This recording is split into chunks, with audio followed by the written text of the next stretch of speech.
بلوچستان کے شہر خاران سے ہمارے گدروشیہ پوائنٹ کے نمائندہ کاشف بلوچ کی رپورٹ کے مطابق خاران میں البدر 313 موورز کمپنی کا باقاعدہ افتتاح معروف عالم دین مفتی مولانا عبدالغفار نے اپنے دستے مبارک سے کیا۔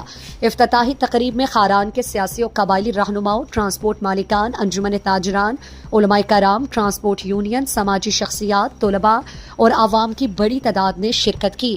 تقریب کے دوران علماء کرام، علاقائی معتبرین اور ٹرانسپورٹ مالکان نے خطاب میں کہا کہ البدر کوچ کمپنی کا آغاز عوام کے لیے ایک خوش آئند اور انقلابی قدم ہے جو نہ صرف معیاری سفری سہولیات فراہم کرے گی بلکہ روزگار کے مواقع بھی پیدا کرے گی۔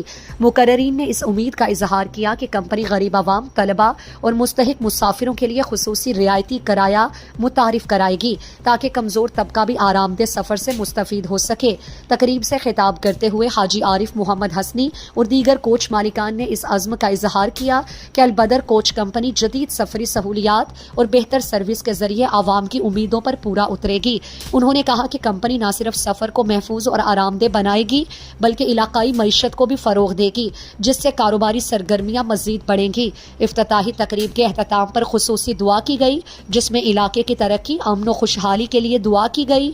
اس موقع پر عوام کی جانب سے کوچ مالکان کو مبارکباد دی گئی جبکہ مختلف معزز شخصیات نے البدر کمپنی کے کامیاب سفر کے لیے نیک تمناؤں کا اظہار کیا۔